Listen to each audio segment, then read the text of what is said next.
The story of the Nehru Report, 1928, a turning point in India's freedom struggle.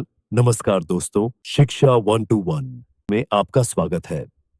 आज हम भारत के स्वतंत्रता संग्राम के एक बेहद महत्वपूर्ण लेकिन कम चर्चित अध्याय पर चर्चा करेंगे। नेहरू रिपोर्ट 1928। कल्पना कीजिए उस समय की जब भारत अभी भी ब्रिटिश शासन के अधीन था। अंग्रेज मनमाने तरीके से फैसले कर रहे थे। भारतीयों से कोई राय नहीं ली जाती थी और उनका डिवाइड एंड रूल, फूट डालो और राज करो का खेल जारी था।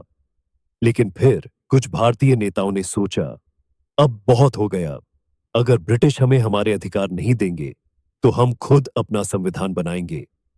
तो आइए समय में पीछे चलते हैं और इस ऐतिहासिक घटना को एक रोमांचक राजनीतिक कहानी की तरह समझते हैं। The problem begins. The Simon commission controversy 1927। सन 1927 ब्रिटिश सरकार ने भारत में संवैधानिक सुधारों, कॉन्स्टिट्यूशनल रिफॉर्म्स के सुझाव देने के लिए एक आयोग नियुक्त किया, जिसे साइमन आयोग कहा गया। अब कहानी में मोड़ यह था कि इस आयोग में एक भी भारतीय सदस्य नहीं था। सोचिए, अगर कोई आपके भविष्य के बारे में निर्णय ले लेकिन आपसे कुछ पूछे ही नहीं, तो क्या आपको गुस्सा नहीं आएगा? यही भारतीयों के साथ हुआ। पूरे देश में सविरोध प्रदर्शन हुए और एक नारा गूंज उठा, साइमन गो बैक। यह आंदोलन तेजी से पूरे भारत में फैल गया। ब्रिटिश सरकार घबरा गई। भारतीयों की यह एकता उनके लिए खतरे की घंटी थी। इसी दौरान भारतीय नेताओं को एक नया विचार आया, अगर अंग्रेजों हमारे लिए संविधान नहीं बनाएंगे तो हम खुद अपना संविधान तैयार करेंगे। यहीं से नेहरू रिपोर्ट 1928 की शुरुआत हुई। The hero of the story, Motilal Nehru and his committee. इस कहानी के नायक मोतीलाल नेहरू और उनकी समिति। सन 1928 भारतीय नेताओं ने एक ऑल पार्टीज कॉन्फ्रेंस आयोजित की और एक समिति गठित की, जिसका नेतृत्व अनुभवी नेता और प्रसिद्ध वकील मोतीलाल नेहरू ने किया। इस समिति में तेज बहादुर सप्रू, सुभाष चंद्र बोस और कई अन्य महत्वपूर्ण नेता शामिल थे। सभी ने मिलकर भारत के लिए एक संविधान का खाका, ड्राफ्ट तैयार किया। 28 अगस्त 1928 को नेहरू रिपोर्ट प्रस्तुत की गई। Nehru report, a blueprint for India's future. Motilal Nehru और उनकी टीम ने एक आधुनिक और प्रगतिशील भारत का सपना देखा। उनके प्रस्ताव इस प्रकार थे। 1. Dominion status for India.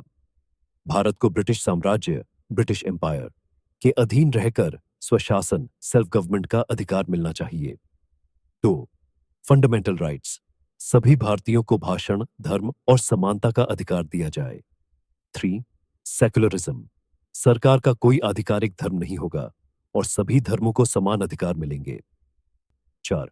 Universal adult franchise. सभी वयस्क पुरुषों और महिलाओं को वोट देने का अधिकार मिलेगा। 5. Linguistic provinces. राज्यों का पुनर्गठन भाषा के आधार बॉस पर किया जाएगा। 6. Single electorate. अलग अलग धर्मों के लिए अलग मतदाता प्रणाली, सेपरेट इलेक्टोरेट नहीं होगी। 7. Judicial independence.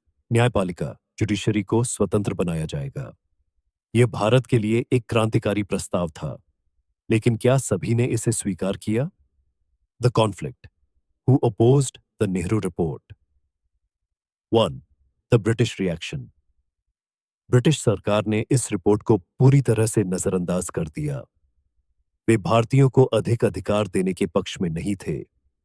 2. Jinnah and the Muslim league's reaction.